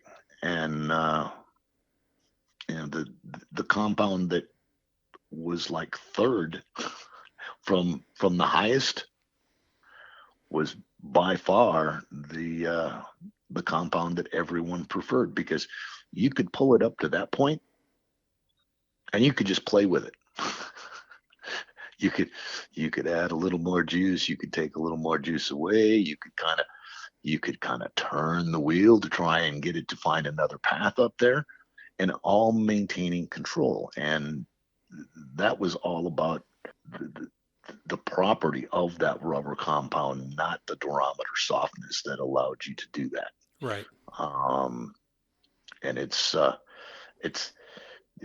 got a chance to spend a little time with one of the compounders Saturday down at the Mint 400, and I always like to tease those guys. I said, you guys all look like normal guys whenever the mere mortals were around. I said, but the last time I was in the lab down there at Mark, I said, I got done and thanked the guys for spending some time with me. I said, well, now that we're going to leave, you guys can put on your cloaks and your pointy hats and go back to standing around the cauldron chanting and throwing in pinches of this and that. And they all stood there and kind of looked at me with this, you're not supposed to know that look on their face. So when I was telling this guy that, he just kind of gave me this little wry smile, like, so it really is a pretty magical thing that those guys do, and it's a constant chase. You have to design that rubber compound. Everybody wants a tire that will last a million miles, and certainly most consumers do. And the technology exists to do that. Right. If you look at tires that we would produce for 18 wheelers, they'll maybe, I don't know, run 250,000 miles. And then that casing is guaranteed for like 3 recaps afterwards. So you need to look at, does the compound have enough grip for its intended use? And then matching that up with a casing design that will last that long. So as you look at a light truck tire, 50, 60,000 miles seems to be kind of the target that everybody in the industry is shooting at. Well, you also want to make certain that you've got a carcass that will last 50 or 60,000 miles, because if you've got tread rubber that'll last 50 or 60,000 miles, but the carcass won't. Right. What good carcass is it? decides, I don't want to play after about 40. But you also don't want to necessarily have a carcass that'll last 150,000 miles and a rubber compound that's gone in 50. So there's so many things that the guys, when they're trying to bring all the different pieces together to make, because whether it's the company I work for or any of the rest of them, they don't want to be the next Armstrong. Right. They want to be around for another. We at BFG, we a couple years ago we celebrated our 150th anniversary. They plan on being around for an awfully long time. So you got to make certain that you're making wise decisions to make certain that the products at the end of the day. I'm a hardcore capitalist. There's nothing wrong with being profitable, but you also need to be competitive, and you need to have a product that is a good value for the consumer, and that's all the things that the guys with the big brains are charged with, trying to hit all those targets so they can deliver on the marketing people's promises, who aren't necessarily always tire people. No. It's better when they are. It is. We get into things where, and I expect this trend to grow, quite honestly, just kind of by nature of the consumer. But we now have tires that have a different design on one side than they have on the other. That I think that kind of started when we had white wall on one side and black wall on the other, raised white letter on one side. Well, now we've got stuff on the sidewall of tires. You've got different stuff on one sidewall than you've got on the other sidewall. That's okay. There's really nothing wrong with it, but is it aesthetics or is it function? I think it's a sales tool. Yeah. Is what it is. Yeah, I have taunted some of the big brain guys with so if you made it look like this on one side and then on the other side, and they just look at me with, I thought you wanted it to do this. Well, we do. Then why? Then why would you want the other side to not do what we've designed this side to do? Well, one of the things with So I don't design, see us doing that anytime soon. good. It's but there's a market for it, Oh yeah. and it's, who am I to say it's wrong? It's just not. It's it's form over function, certainly from a traction or durability standpoint. When you look at like truck tires, that I am pretty firm on viewing. Right. What with the magazine, I try to do tire tests, and so I'm not always running the same sets of tires on my vehicles, and it's amazing, especially with the Raptor, the difference in how tires handle on the pavement. You don't see it so much when you're in the sand or in the snow or on dirt roads, but when you're on pavement at speed, a tire will hold itself, what I like to call hold itself in line going down the road without a shimmy. Yeah. And then you get another tire, or you take that same tire and you go above the suggested speed limit of the United States, and you'll start to feel that tire start to shimmy. And then you get another tire that has no shimmy at any speed that you drive it. And what I've noticed is the way that tire is designed in tread block design, whether they're squared or whether they're stacked or angled. Um, stacked or angled tread blocks don't shimmy as much because the properties of a triangle over a box, is more stable. Is the easiest way to explain it. And it's actually the things that you can't see that probably play an even greater role in that sort of stuff, Rich. That Okay. they can tweak the chord angles ever so slightly and change those kind of characteristics in a tire pretty dramatically. I've for the long time, I taught guys saying, we ever evolve as an industry to where tires are clear, the the low end of the tire business will go away because you will Right. look in there, because now, you look at the sidewall and it says, okay, well, there's polyester and steel in there. What you don't see is, does this have 038 gauge wire with 3 wraps or 4 wraps? And does it have 8 chord ends per inch, or does it have 19 chord ends per inch? And I could go on in mind-numbing stuff that I have been exposed to there, but the the differences are pretty staggering. And you look at even going back to the development of the crawler. We were already making Baja TAs, which were kind of the it tire for desert racing. And one of the things that helped it become the it tire for desert racing was the spring rate that we had developed and designed into the sidewall. And the tire was, certainly kind of the standard at that point in time in terms of toughness and durability. And when we first tried rock crawling with those, it was, oh my God, these are horrible. Well, Right. that spring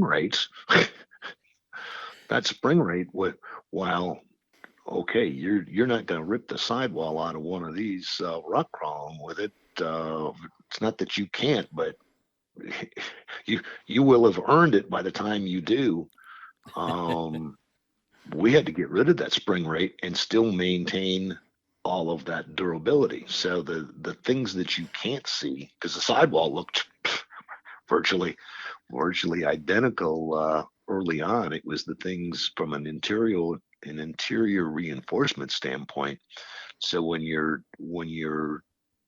looking at what your priorities are, and as the company is always working on next generation stuff, that's particularly with some of the really popular tires.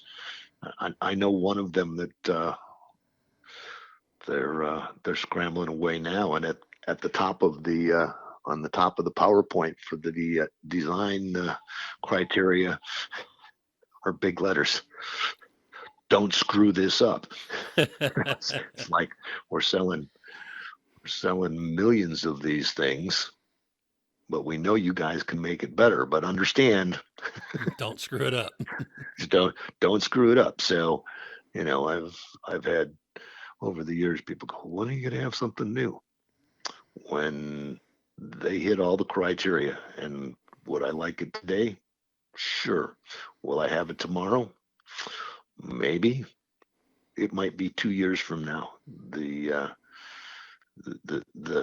deal that we always had with them is don't put us in a position to be making excuses for you guys deciding well, this is good enough. It doesn't have to be just good enough. It has to be what it needs to be. Right. And that's over all the time that I spent with the company was pretty frustrating at times, because we'd have competitors that would come out with the new it tire. Right. And it's like, when are you guys gonna, that tire you've got 6 years old, 8 years old, when are you gonna come out with something new? And the thing that I am so thankful of working for the company that I did is that you talk to the guys at the retail point and say, well, you were selling a bunch of those. Yeah. Well, how many of those people came back in and bought a second set? And we have been blessed with consumers that I run into more people that are probably on their fifth or sixth, seventh set of our tires than first sets anymore. Right. And there's people that wince at the competition. I've always loved the competition because it makes certain that people don't get complacent and become the next case study of Armstrong. Well, we got it all. We can just sit back and as is the case with I was lucky. I figured out what I wanted to do with the company. I didn't want to be vice president. I wanted to be in a position to go out and play with tires, and literally right up to the end. My last event, we were out demonstrating two different tires, A versus B. Which one do you like better? Working for a company that would allow me to do that and make certain that the marketing claims were being fact checked. I guess I hear that in the news a lot. Well, this has been fact checked. That the product was fact checked against what its application was. Then you just hope the guy at retail doesn't turn around. We had a product years ago that I had 3 friends that put them on their vehicles and raved about them.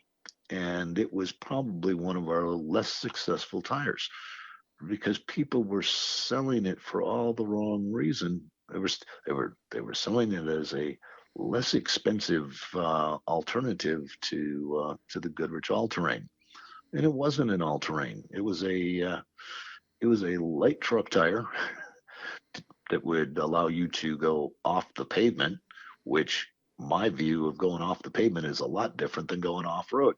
Right. And of course, the consumers that went, oh, this is, I don't know, pulling a number out of my butt, $30 a tire less.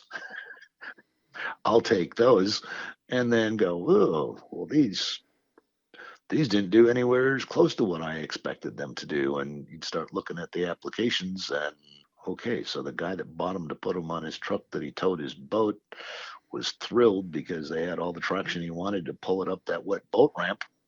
He wasn't out trying to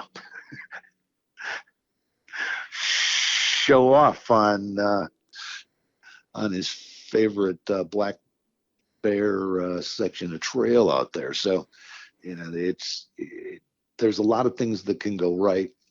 Just think back to rock crawling, and as people thought about biting edges and the time that people would spend to go out and have their tires siped, and the number of people you wanted to just cry. They'd go out and they'd buy a new set of tires. They'd take it to some truck tire guy and say, "Yeah, I want to get these siped," and they would sipe the bejesus out of the tire, and now you got 17-30 seconds of rubber that's been cut up that has all the stability in that block element of overcooked spaghetti. And they'd go to do a climb, and it was like, oh my God. And I was like, but this is supposed to help. Well, yeah, it kind of could have helped a little bit if you would have maybe put that sipe about 30 seconds, maybe at the deepest spot. Well, but what when the tire wore down? Well, then you'd have to go do that again. Well, I didn't want to spend the money doing that over and over again. I said, well, now you got $2,000 worth of stuff that doesn't work. Yeah, put them on your boat dock, because that's going to be where they're going to really provide you with the greatest use going forward. So it's one of those things where is siping good? Sure, but you got to know the why you want to do it, and is it the right application, and to what degree the compromises that the tires, and it's amazing that they have reduced the compromises as much as they have over the years. And I am blown away. We're making all season tires that are going original equipment on C8 Corvettes. And I never thought I'd live to see the day that something like that would happen. Now, my first experience with all season tires was back when I was working retail, and the guys that sold them to me said, "Well, these are going to be great. They're good in the snow. They're good in the rain. They're good in the dry." And I can still picture the sidewall of that tire, because it had 4 little squares on the sidewall and had a bright sun. It had a little square with a snowflake. It had the raindrop. It had the raindrops, and then it had the fall leaves. And after about 6 months, I got to know all those customers very well, because it was a winter that there were no more snow tires to be had. And I thought, well, I'll sell some of these. And generally, working retail, when do you have somebody coming back through your door 48 to 72 hours later? They weren't coming in to say, "Geez, Jeff, thanks for selling me some of those. These are the best things that I have ever spent any money on, and I feel so good about how safe and sound my family is as a result of what you put on the car." So I always had kind of a jaded view of all season tires as a result of that, because the only good thing I can say about those tires is that, as bad as they were in the snow, in the spring rain in the Midwest, they might have been worse. And once the sun came out in the summer, they basically dissolved like a popsicle on the sidewalk. So we really didn't have to find out what they dealt with in the fall. So I got that jaded view of all season tires very early on. So every time we have come up with a new version, it's been like treading out on very thin ice. And the last 2 years I have been doing track events on all season tires, and a lot of people go, "Oh my God, is that really what you?" I said, "Oh no, it's not the right application at all." But the fact that we have now developed an all-season tire that will work over that wide temperature range and give you traction at cold temperatures and hot temperatures, and doesn't self-destruct when you start pushing their limits, and they do have limits in that kind of situation. Even the tires that we're putting on the Corvettes at this point in time, they will get to the point where they're not doing everything that you would want them to do. But as guys with some pretty incredible ability behind the wheel will point out to me, you could drive as hard as humanly possible back and forth on your favorite on ramp and off ramp until your arms were ready to fall off, and you'd never reach the level of heat that we're able to get out here running, time trial laps with these things. And they're not giving up on us until we've done that for about 6 laps in 100-degree ambient temperatures. So the likelihood of if you're going to take your sports car out and do weekend track events, probably not the best tire, but you're not going to have them self-destruct on you. You're just not necessarily going to be overly fast, and you'll be buying them a bit more readily than you otherwise should. So it's extraordinary how they've engineered many of those compromises out. I would have bet the family farm, the industry would never reach the ability to do that. And there's a few of them out there now that will. I say that, as I tell people, I said, GM didn't decide to put that tire on that car to make us look good. Right. That's not how that works. They're all about selling that car with, it's got this acceleration number and this cornering number, and the shoes that they choose to put underneath it are either going to deliver or it'll be somebody else's product underneath it. And the fact that you now have the ability to do that and have cold weather capabilities is really a testament to, it comes back to the compounding guys and what they're able to do with that energy management in those rubber compounds. And the guys in their wizard suits standing around the cauldrons. And who knows what we'll see in the next, it's been 46 years since I started trying to feed myself with tires, and I am astonished at how the industry has changed and evolved. The one, I envision today, I tell the guys now, I said, I'll be long gone here. I said, but there will come a time in the not real distant future where that vehicle's probably going to start itself up and drive it to a facility where it will be determining what tires are being put back on it, and it'll drive itself back to where it was parked so you can go on your merry way.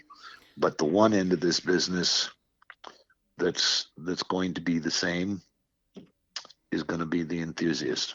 And yes, whether it's the off-road enthusiast or the pavement enthusiast, the people that I've been fortunate enough to work with and work on promoting and demonstrating those tires, the group of people that wants more, whether it's cooler, faster, jumping higher, going through nastier stuff, that group isn't going away. No, it's not. It's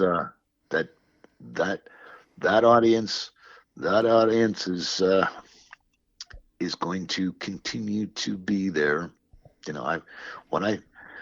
My first official day at BFG with the personnel people, one of the ladies I was going over the paperwork with looked me in the eye and made it very clear. She goes, once this performance tire fad goes away, we really don't see you fitting into the corporate environment here.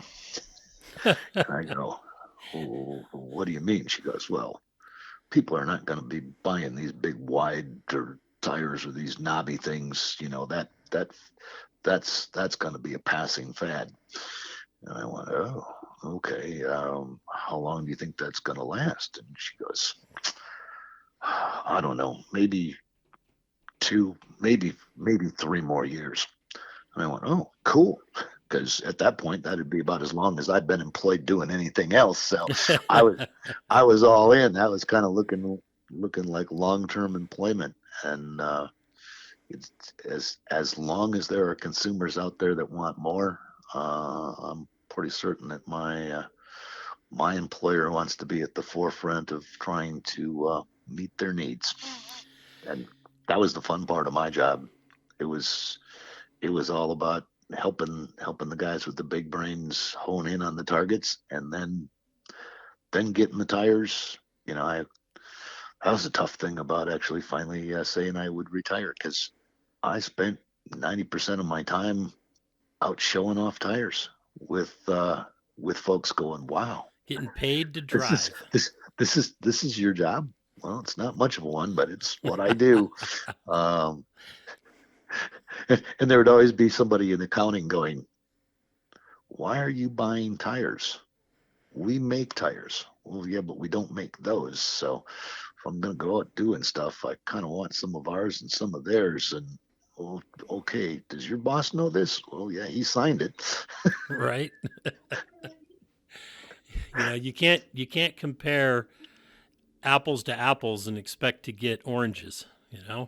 You, you've got to try different things and then figure out why something may be working when your maybe doesn't, Well, I or was vice so versa. lucky. I when I operating operating on the East Coast when I started, and then back to the Midwest, and I guess the second half of the '80s getting out west, and I either credit or blame Rod Hall with my moving to Nevada. I would go out with Rod. It was always an adventure, because we would go out and we would get stuck and we would get hung up. Being like a big fan, I'd be over there in the right seat thinking, well, who am I to be barking at the Grand Master? This guy's won everything that there is to win. And finally, one day I couldn't take it anymore. I said, Jesus, Rod, how in the hell have you ever won a race? It doesn't seem like we can't be out here for more than a couple hours. And the next thing, I'm out pushing and digging. And Rod looked at me like, what a stupid thing to say. He goes, everybody gets hung up and stuck. He goes, when it happens to most people, they just get out and go, oh God, what am I going to do? He goes, it's one of those things you got to practice at, so that you get yourself stuck in every conceivable fashion known to man. It's not that big a deal. You know how you're going to get yourself out. And True.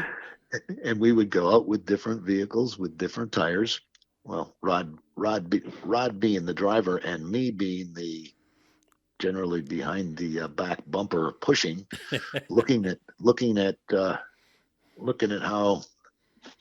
how the different tires acted on the different surfaces. And the day that Rod said, "Well, you drive. I want to look at that," I thought, "You're kidding." But I had fascinated him enough with what I was seeing from one tire to the next on the different surfaces, that Rod wanted to see it with his own eyes. I unfortunately did not excel at throttle control to the same degree that Rod did, but he helped me get better at that, and that was like going to an advanced degree of playing with tires with Rod. And I was one of those people that hated mud tires in the sand. Rod's like, well, the mud tire is way better in the sand. I go, no, it's not. I said, you put those on, you go in sand, you're stuck. And Rod finally taught me how to drive in the sand. Because the only reason you don't like them is that you have no feel in your right foot, and there's a reason you're stuck, and it's not the tire. And changed my attitude considerably. And I find there's an awful lot of people that still kind of think the way that I did, of, well, you don't get stuck as easily with an all-terrain versus a mud type tire in the sand. But if you can drive or have some throttle control, the difference is pretty astonishing. And I've now gotten over my blatant, I shouldn't say fear of the dunes, but it was one of those things where, man, I would, if I could find a way to stay out of the sand, I was, because I knew there was work ahead if I got in the sand. Now I try and make certain I got the right tires on. And like most people should, I've got at least two sets of wheels and tires for everything here. As I like to tell people, well, you wear different shoes to go out and do different things. Yeah, that's true enough. What is next for Jeff Cummins? sort of laughingly, but I'm thinking spending some more quality time down at the airport, because one of the great joys that doing this over the years was the introduction of the TSA to my life, and the amount of time that they would steal from me, making certain that they went about bothering travelers like me.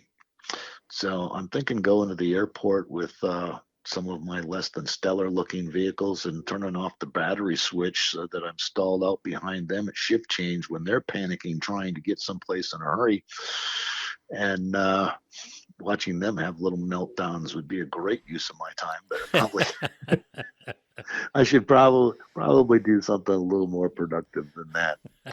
I'm still going to do some I don't know what the right word is, contracting, consulting with BFG on some things. And I went out and bought myself a new toy, seeing as how I needed to complicate parking a little more here. So now I have a pair of Broncos and a pair of Raptors. Nice. Um, so there's no scratches on the new Raptor yet, so that'll probably be something that unfortunately lies in its future, because I didn't get it to go driving over the speed bumps at the mall faster than the Hondas. And I now that I'm not going to be quite so focused on helping my partner get up to speed, probably look to get into a little more time down in Baja working on access roads and such.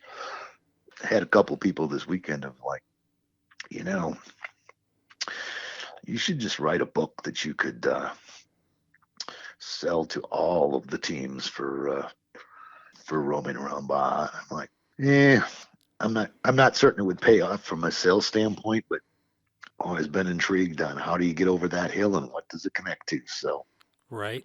Do some more see exploring. a little of that in my future. Excellent. Excellent. Well, I hope to run across you out there doing that. We just might have to go raptoring. I Well, like the I'm AC old and the heat. I'm old and slow, and I try not to break things I don't want to fix. I agree. I agree. I like to at least get it home. It can clunk and clank and all that, but as long as I can get it to a trusted mechanic to actually do the wrenching, I'm happy. Not that I can't do it myself. It's just, how deep do I want to do it in my driveway? Well, the guys that roped me into being one of the drivers on the team for the Baja 2000. And for 6 months, I said, "Man, I know guys that are looking for a ride. They're great drivers. I can put you in touch with them." And they're like, "No, no, no. We want you on the team." And one night, after a few adult beverages, they were working on me again. And I said, "Listen, you guys really want a driver?" They said, "No. We get to deal with the aftermath of your excursions pretty frequently. We want you to drive the last leg, because no matter what's left of that truck by the time that we get it to you, we know that you are too lazy to just stop and walk out. You will somehow figure out a way of limping it to the end, because you brought things back to us that were like, holy shit. Should have been on a How, trailer. how long ago did that happen? Oh, about 4 days ago. And so, so that was the one time that I actually signed up, and I finally said, you know what? Okay, so you're using sound judgment for why you want me to drive the truck. Fortunately, they literally broke it in half before I had to get in. So So you didn't have to worry about maybe having to walk. yes. That's awesome. Well, Jeff, thank you so much for spending the time and talking and going over your vast knowledge. And I really enjoy having these conversations with you from time to time when I see you. I really hope that if you're going to be staying in the Vegas area, we'll just have to get together and do some exploring. Could happen. All right. All right. Well, sounds good. Thank Could you so happen. much. Thank you so much for spending the time. Well, you're welcome. I'm probably about bored to tears at this point. So No, not at all. Not at all. All right. have a good one. All right, Jeff. Thank you so much. Bye-bye. You're welcome. Bye-bye. Well, that's another episode of Conversations with Big Rich. I'd like to thank you all for listening. If you could do us a favor and leave us a review on any podcast service that you happen to be listening on, or send us an email or a text message or a Facebook message, and let me know any ideas that you have, or if there's anybody that you have that you think would be a great guest, please forward the contact information to me so that we can try to get them on. And always remember, live life to the fullest. Enjoying life is a must. Follow your dreams and live life with all the gusto you can. Thank you.